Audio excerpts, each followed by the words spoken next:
This is Alabama Politics with Steve Clouse, an in-depth interview with Alabama's top political newsmakers. Now, from the studios of Troy University, here is Steve Clouse.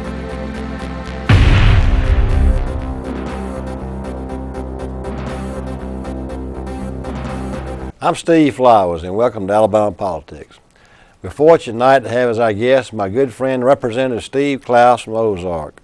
Steve was on the show about a year or so ago, and he and I go back way back, folks. He's one of my best friends in the world. I've never not known Steve Clouse. Our mamas were best friends growing up together in Pike County, and Miss Ruth married Jimmy Clouse in Ozark, and then Steve and I have known each other all our life.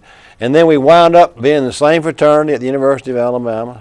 Steve grew up in Ozark. I grew up in Troy and went to the University of Alabama in the same fraternity. And then I ain't saying I'm going to say his age. He's about 4 or 5 years younger than me, but 5 years younger than me. But I have known Steve all my life, and we represented adjoining districts in the Wiregrass. I had Pike, and I had a little bit of I had all the Pike in Northern Dale, and Steve had the rest of Dale, most of Dale, where he's from. And so folks get confused. I was flattered by that, you know. But I didn't mean to take up so much time, but I'm glad to have my old friend Steve Clouse on the show today. Steve, y'all got a lot on your plate this year. We certainly do. We had a lot on our plate last year. We were drinking out of a fire hose and standing on our head and learning how to speak Chinese all at the same time, and things have calmed down a little bit, but we have some serious issues ahead of us. Backing up, you've been in the House how many years? This is my 18th year now. 18th year. You started, that'd be 94. 94. Mm-hmm. And the first 3 terms, it was Democratic majority. First four. First 4. So your first 4 terms, you were in a minority party, and it really was like a good 20-vote difference, wasn't it? 15 or 20-vote margin. Well, when I got elected in 94, we kicked our numbers in the Republican up to 31 out of 105, and so it steadily grew every year until last year we just broke through and got to 62, and then had 4 that switched from the Democrat Republican, so now we got 66. It's 66 to 39. 39. And that includes the swap between the guy in Pickens and right. The 2 up there changed. One to Democrat to Republican, the other one from Republican to Democrat. So that's a pretty big margin, 27 seats. Yeah, it is. And so it's a supermajority. What's the Senate now? 25-10? 22 to 12 and 1 independent. Right. And Harry Ann's really, she don't always vote with the Republicans, though, does she? Well, I don't. I have enough to do in the House. I don't really follow that. But in the House, though, this is the first time since Reconstruction has been a Republican majority. And I've got to say this. You know, I served for 16 years. Steve, whether it's good, bad, or whatever, the productivity under the first there's no question about it. I've never seen anything like it. I mean, we'd have 1 or 2 issues and massage them the entire session, you know, and we'd finally resolve them one way or the other. I'm talking about y'all tackled a dozen major issues. A dozen issues that Republicans have been bringing up for years and could never get it through committee, and we got it all the way through the whole process in one year. And did congressional and state school board redistricting on top of it. Listen, that's enumerated. You passed immigration, voter ID, name some more.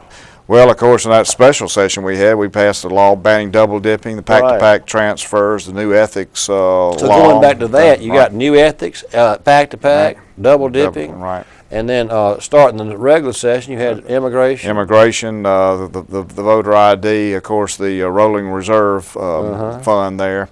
That will stop proration in education. So there's just a number of issues right there. It was a myriad of conservative issues, and it just was a productive session.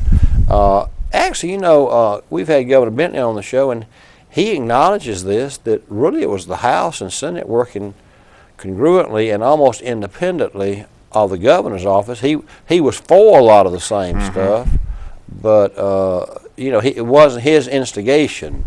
Like in past years, a governor would offer a platform or program and propose something, and the legislature would dispose of it. In this case, he just kind of got on the bandwagon. That's right. A lot of times, y'all have your own agenda in the House. But he was supportive of those measures, and he signed on to them, so he was part of the process. Steve, he served with you 8 years. That's right, for 8 years, and we sat pretty close to each other. And of course, he's represents the Tuscaloosa area, and of course, I went to the University of Alabama like you did, so we had a close camaraderie there, talking about Alabama football and such. You know, talking about somebody who follows football, that guy from Tuscaloosa, Judge England's son, Chris England. Chris knows a lot. He knows more about football recruiting Sure than I've ever does. seen in my life. That guy knows everything about recruiting. He's the most fun guy to talk to. Yeah, he is. They got several from Tuscaloosa, the John Merrill and Bill Poole. They keep up with it too, so they're a good resource. Sure. Steve and I talk politics all the time. Well, I hadn't talked to him in a long time like we used to, but we just sit and talk politics. He knows as much about politics as anybody I know in the state. Tell me this, you know, this is not as high profile a year with the judge races.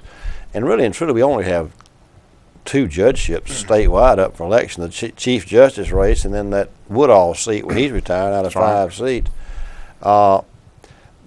The things that pass in the ethics session, and it's been glossed over, not talked about as much, as the 2014 year evolves and looks ahead, this year and in 2014, how do you think the pack-to-pack change and also the double dipping will change not just, let me ask you this question and then we'll get in that second. First of all, the amount of money that's being spent in the Supreme Court race is about a fourth of what it's been being. It's up like $4 million. I don't think they'll reach $1 million with all the races up. I don't think that Moore and Braddock and Malone will either, all 3 put together, will raise $1 million.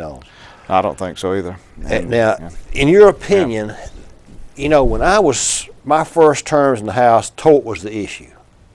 That's no longer the issue, and the Republicans and the conservatives control the Supreme Court. Do you think that's the reason the dollars are down? The demise of the Democratic Party is a second reason, because there's really no Democratic candidates running for the Supreme Court. And thirdly, how do you think that's, as far as this election, how do you seeing the pack-to-pack and the things changing that? Right. I think all 3 of those reasons are contributing, in addition to the downturn in the economy. Not as much money out there. There's 4 reasons out there, but I think you're seeing the pack-to-pack, the ban on pack-to-pack transfers having an effect in this year's judges race and have a really big effect in 2014.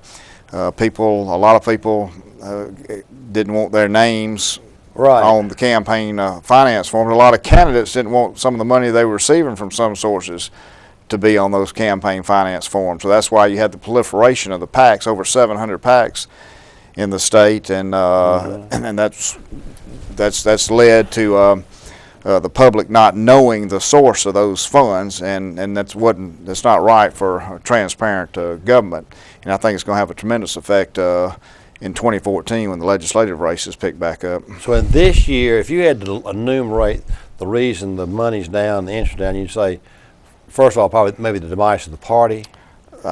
The party, how would you rank them if you had to say that? Would you think the pack-to-pack's the most important reason the money's down?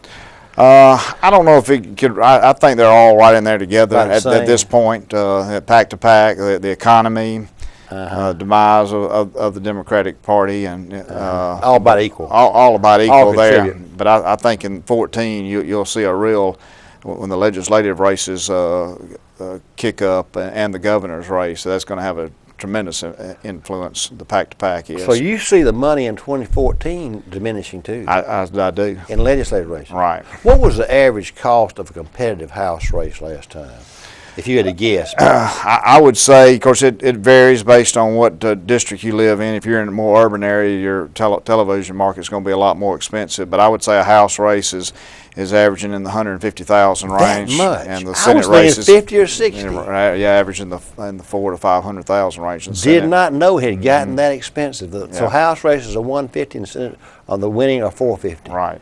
So you think that'll diminish? What would you guess by the pack-to-pack? A third, maybe? Down to about a third. That much difference? Yeah. Sure. What about the double dipping? Will that'll make some people have to get out, or the way we finally compromised on that bill. Very, very controversial, but as you know, when you were in the legislature, it became prolific there, where legislators would get elected and then all of a sudden get a job at the local community college. Right. An administrative job usually. Many times they didn't even show up except to pick up their check, and, right. and now with direct deposit, they don't even have to do that. So, but of course, it led to the corruption there in the junior college system. We saw the different people going to prison over that deal. A tremendous conflict of interest, and something had to be done. And of course, we passed a bill that will disallow a state employee, whether it be junior college or state trooper or whoever you work for, Department of Human Resources or wherever, from also serving in the legislature. They'll have to make a choice after the 2014 elections. If they get elected and they have one of those jobs, they're going to have to give up one of them. So it'll, of course, they'll make that decision before they run. Half a dozen like that now. Yeah, there's there's probably still a good 10 to 12. That's what I was thinking. Right. Yeah. So it'll change some. Talking about the legislative seats, Steve, you're not on reapportionment. Yes, I am. You're on reapportionment? Yeah, Well, the congressional went down pretty easily. That's right. Because there was a lot of agreement. Right. There wasn't much change. Terry Sewell got the people she wanted. That's right. Everybody enhanced their district. It was like everybody came to the table. Is it going to be that easy for legislative? No. It's going to be very controversial. So you actually own the committee. Right. I represent the 2nd Congressional District in the House on the reapportionment committee. And we've already started working in the different regions, trying to figure out who needs to lose, who needs to gain. Do you work on the House and the Senate, or just the House? Okay, who's working on the Senate? Who's your counterpart in the Senate? I think Brian Taylor is. Given that, I've asked Dick Brubaker this, and you being from Ozark in the middle of this district, you're also in the middle of my viewing audience. I mean, my viewing audience is Montgomery, Talga, Elmore, and the Wiregrass. Dale, Pike, Houston, which is where we're being viewed.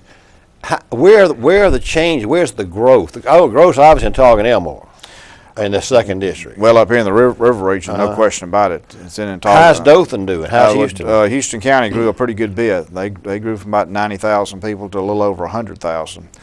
How about Dale? Dale grew a little bit. Pike grew a little bit. Pike grew a little. Coffee grew a pretty good bit. Did it? What did it go from? It went from around 42,000 up to about 49,000. What's the average House district? Average House seat will be 45,500, and of course the Senate seats will be 3 times that amount. What was it last time? It was about 42,500, so each one of them is going to grow about 3,000 people. But the difference in last reapportionment versus this one is you had a 5% deviation, we call it. In other words, you could be 5% over that ideal number or 5% or less. This time we're going to go to 1%, either be 1% over or 1% less than that ideal population. That will help prevent the gerrymandering. Steve, in this district, it's hard to do it when you don't have someone doing it, but it looks like the area that's been misrepresented, and I use that word rather than malrepresented, is Elmore and Talga. They don't have many resident legislators given their population. Is that going to be a chopping issue in this reapportionment? Y'all going to say it's only fair, even though you only have 1 or 2 there fighting for that? Well, the issue always has been with Elmore and Talga. Of course, I think they'll have more strength this time. Is that Montgomery County has always liked to have an even split, not so much on the party side, but well, it's become a party side between Republican and Democrat. So they've always wanted to keep even numbers, either 6 or 8, and so they've got 3. Have had 3 white Republicans and 3 black Democrats. Currently.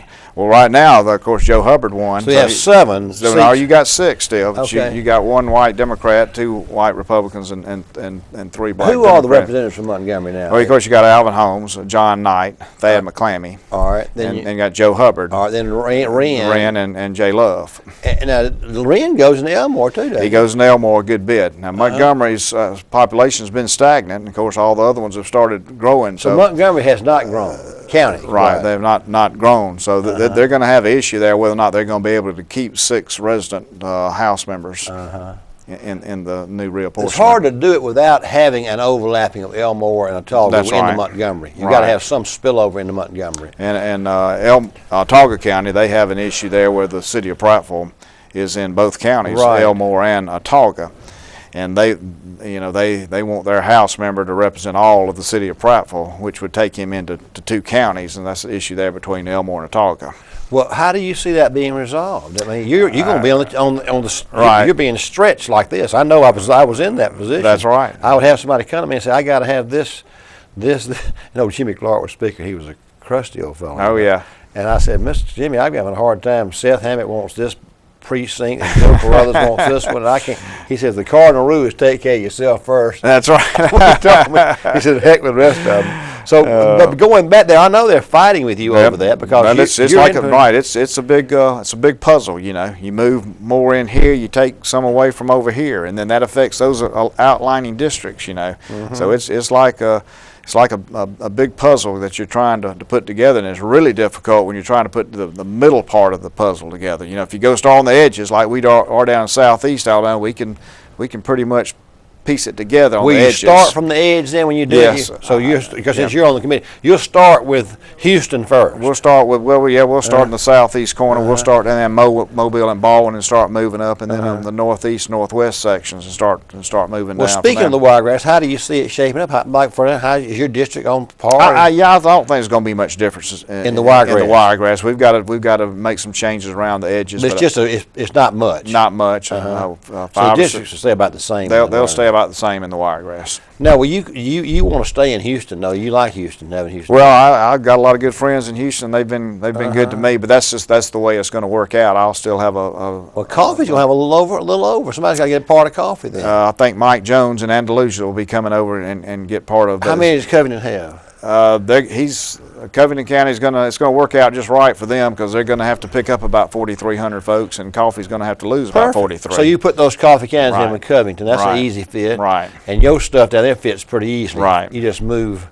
Yeah. Where do you put those extra 10,000 Houston County people? Oh well, we of course our districts are Growing. That's right. You got to go up 4,000 anyway. Yeah, we're going to grow. So you can absorb 4,500 of them yourself. That's right, Donnie. I'll pick up about 1,500. Donnie Chastain and Geneva County will come and pick up That's some. right. Because Neiman always needs some. And of course Paul Lee, he has all of Houston. He'll grow some, and then Dexter Grimsley and Abbeville. So it's going to fit perfectly in the wiregrass. It'll fit good. The only problem's going to be in Autauga and Elmore, isn't it? In this area, Autauga, Elmore, and Montgomery, it's going to be an issue. Sure is. But y'all will keep an eye toward maybe giving some deference to maybe having a resident legislator in Elmore more or something. I guess it doesn't really matter, I guess, to the committee, does it? I mean, is it? Well, they have a resident. Mask is the only one, though. He's isn't in Elmore. Of course, Paul Beckman is in Autauga. And of course, they're going to have an issue with the number of people that Greg Wren has in Elmore. They're going to have a bigger issue with the Senate. Right. That's where the bigger issue is going to be. That's where, yeah. That's where the bigger issue is going to be right there. And of course, in Autauga and Elmore too, it's being like in the middle of the state, they may shift up into Chilton County and over and over that way, maybe toward where Tallapoosa is and over in Lee County and stuff. So Steve, let me change from reapportionment. You're on Ways and Means, General Fund. You know that. What in the world y'all gonna do? We're in a serious situation. Of course, the governor made one little effort there to combine the education and general fund budgets, and that's not a bad idea if you had plenty of money in the education fund and it was just overflowing. But it's just barely getting by. We've been in proration 3 of the last 5 years. The economy's picking up, and education is going to be okay. It's not going to be great, but it's going to be okay, but not enough for it to go, any of it to go in the general fund. He didn't get much of a good response on that, did he? No, and he says we're going to change our mind, and I don't think we will. Like we just need a couple $100 million more in the general fund on a steady basis from somewhere, and of course, in the immediate future, I know we're filming this right now, and the BP trial is supposed to start next Monday. So we could have some windfall from the BP. We could have a settlement that could hopefully give us a little money for next year. But you don't never know how that's going. That's why there's talk that you may have a special session after the regular to wait and see if the BP money. Is that the reason you think that? Well, I couldn't figure out what the reason for that. In conjunction with the fact that when they see the initial budget that we're going to present in a couple of weeks, there's going to be a lot of screaming and hollering that we may not can get an agreement in the regular session. It may have to be in September. You know, viewers, what Steve's alluding to, and obviously many of you viewers know this, is that Alabama has a constitutional provision. You can't spend more than what you bring in. That's right. I mean, you've got to spend what, you can't be like the federal government, just print money. You got to spend what you got. And the general fund, it really is in dire straits. It is. It's 25% lower than it was last year. And I don't know how y'all craft a budget around that. I mean, what do you do? Just come back and cut it? I think there's some individual departments that we can make some changes in some of the fee structures, something like in public safety and agriculture and industries and conservation, natural resources. But the two big elephants in the room are Medicaid and corrections. And we're going to have to, in the state level, we're going to have to address corrections. We're either going to have to build more prisons, or we're going to have to let some nonviolent criminals get out a little bit earlier. I know people don't like to hear that, but sooner or later the federal government's going to make us. The Medicaid problem, I'm not sure we or any other state can solve that problem on our own, and it's killing every state in the nation. It's going to have to be some type of national solution on Medicaid. We get a better match than most people do. Right, we get over 2 to 1, almost. It's over 2 to 1. It's anywhere from it's changed over the last few years from $2.14. I think we're at $2.38 we get from the feds for every dollar we put in. I had somebody, I think it was Matt MacArthur, I was talking to on the show here, and he gave me a statistic. He said that almost 8 out of 10 people who live in nursing homes, it's over 75%, are Medicaid. I think it's close to 90%. It's over 80 then. Yeah, it's over 80. Right. So most of the people, 8 or 9 out of 10 people in the nursing homes. And you have just about 90% of our, if we didn't have Medicaid, if we didn't do the minimum amount to get that federal match, about 90% of the nursing homes would close down. Yeah. Every hospital in the state, not one could stay open without Medicaid. Is that right? So it's very important to our hospitals and nursing homes. He said over half the live births in the state are now, 50% are Medicaid babies, born with Medicaid money. I wouldn't doubt that. I don't know that statistic in particular. Steve, having said that, you can't cut Medicaid. You can't give up a 2 to 1 match. No, we have to do the minimum amount there. We're trying to come up with some innovative ideas on maybe higher deductibles for pharmacy and stuff like that, you know. But it's like I said, it's a national problem, and it's going to get. You know, we hear a lot about the so-called Obamacare that's supposed to kick in 2014. Well, it's designed to shift more Medicaid recipients onto the state's rolls there, and we're scheduled to have about 200,000 more Alabamians put on the Medicaid rolls in 2014. I had a legislator, I want to think it was Cam Ward, on here this show, and told me that a year ago, about the time you were on here last time. He says Medicaid is not. He said if the health care thing, the Washington health care thing, he was the first one brought. It will take up what percent of the general fund now is Medicaid taking? It's almost a third. Well, it's about a third. You take corrections and Medicaid together, and it's almost 50%. Those two. And so you take if you do that, and it becomes almost intolerable. You can't hardly afford it. And that's why I said on the Medicaid part, it's not just us. It's 50 states in the nation. It's going to have to be some type of national solution. And you know, you look at California, and of course they don't have a deficit spending provision in their constitution like we do. They're $26 billion in debt and just barely making it out there. So it's got to be some type of national solution.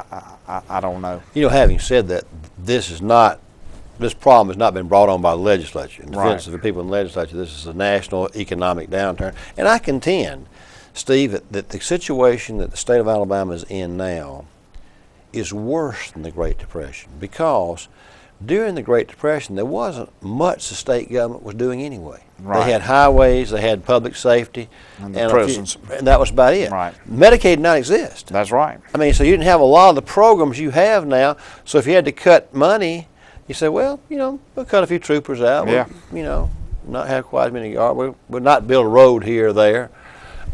So I contend that the situation you're facing as a member of the Ways and Means Committee of the General Fund was not your problem. You didn't cause it. The national economy was not caused by the House member representatives. And back then, too, you didn't have the Department of Human Resources.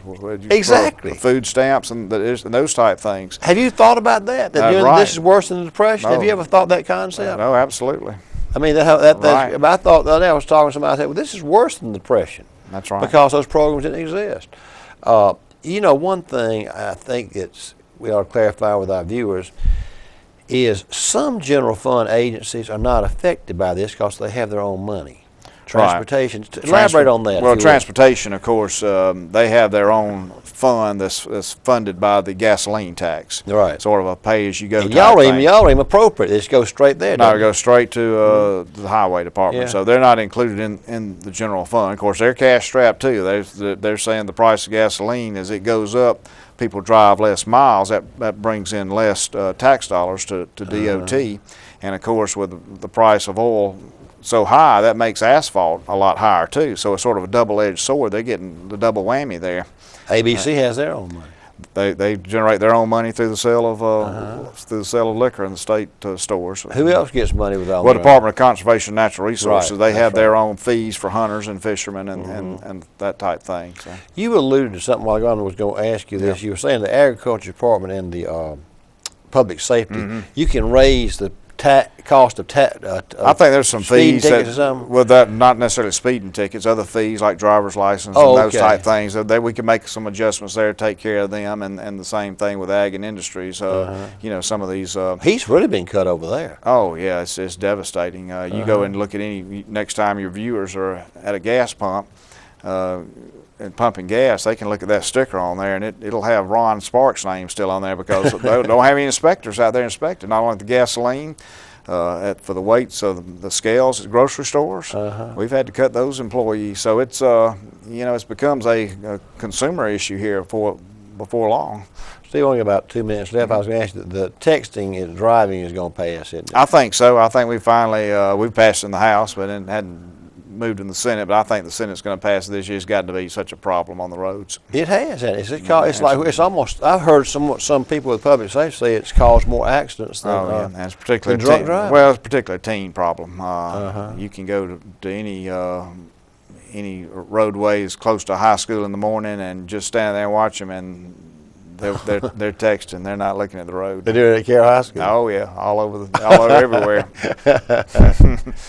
Well, you got a lot on your plate. We sure do. You're right in the middle of it, being on the Ways and Means Committee, and also on reapportionment. Two of the biggest issues. That's right.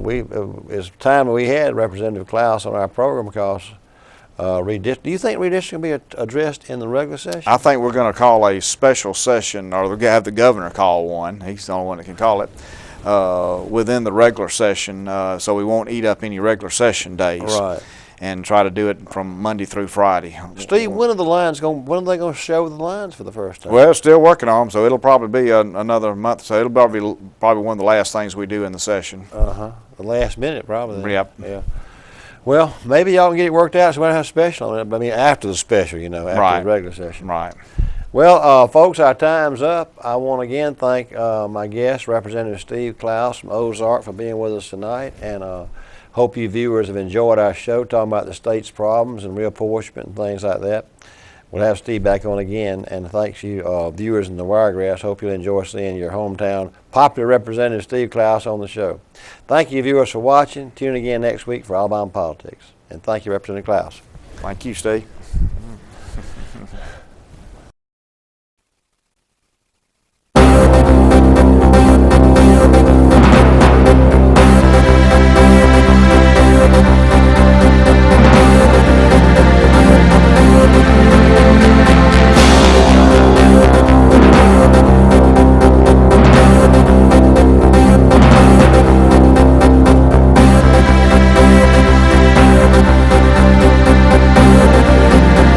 This has been Alabama Politics with Steve Flowers, a production of Troy University Television. Opinions expressed on this program are not necessarily those of Troy University, its administration, faculty, staff, or students.